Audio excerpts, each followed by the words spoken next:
பண்டாரநாயக்க அவர்களோட தாயார் ஸ்ரீமாவோ பண்டாரநாயக்க அவர்கள் வெங்காய செய்கைக்காக வழங்கின இளைஞர்களுக்கு வழங்கின உறுதி காணிகள் கூட அதுக்குள்ளே இருக்குது. ஆனால் இன்று வரைக்கும் அந்த காணி விடுவிக்கப்படாமல் இருக்கிறது சம்பத்தியத்தில் மக்கள் ஜீவனவாயத்தில் பெரிய ஒரு தாக்கத்தை செலுத்தும்.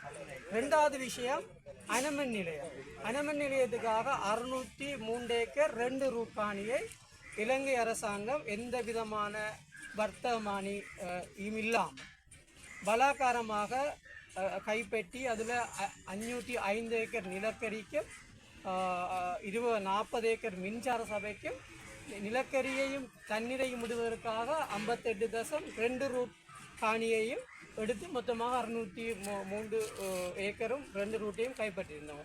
இன்றைக்கு சம்பூரில் அனுமதி நிலையம் இல்லைன்ற உச்சநீதிமன்ற தீர்ப்பு வந்த ஒரு நிலையில் அதுக்கு மாற்றீடாக இலங்கை அரசாங்கமானது இந்திய அரசோட உடன்படிக்கையை மேற்கொண்டு நாளைக்கு இந்த 2-3 நாட்களுக்குள் ஆன்லைனில் அந்த இடங்களில் சூரிய கதிரூடான மின்னை பெறுவதற்கான அடிக்கல் நாட்டுற சம்பவம் இடம்பெறப் போகிறது. அதில் எங்களுக்கு 5 குளங்கள் இருக்குது. முக்கியமாக 308 ஏக்கர் 2 ரூட் விவசாய காணிகள் இருக்கிறது.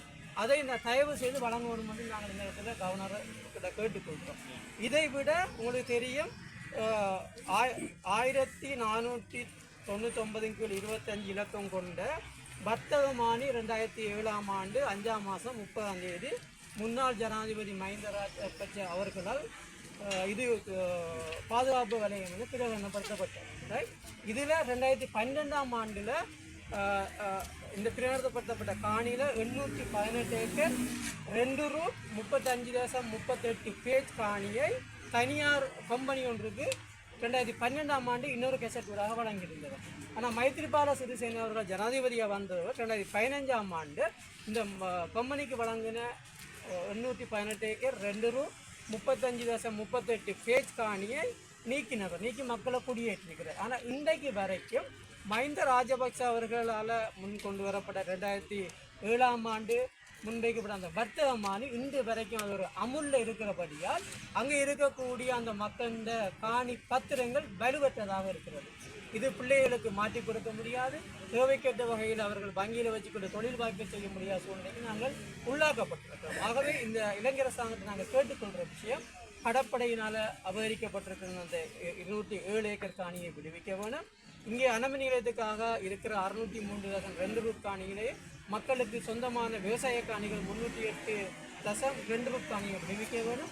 அதே நேரம் இந்த 818 ஏக்கர் 2 ரூட் 35.38 பேஜ் அந்த காணியை மீள்பாரதீனம் செய்ய வேண்டும். டிவேஸ்டிங் செய்கிற சந்தர்ப்பத்தில் தான் இந்த காணி அந்த மக்களுக்கு உரித்தாகும். அவங்க தங்களோட இயல்பான வாழ்க்கையை கொண்டு செல்ல முடியும் என்ற முக்கியமான 3 கோரிக்கை இதில் சொல்லப்பட்டிருக்கிறது. இதை தாண்டி 64 பிரதேசத்தில் காணிகள் சுவரிக்கப்படுகிறது, கடற்கரை பிரதேசத்தில் சுவரிக்கப்படுறது.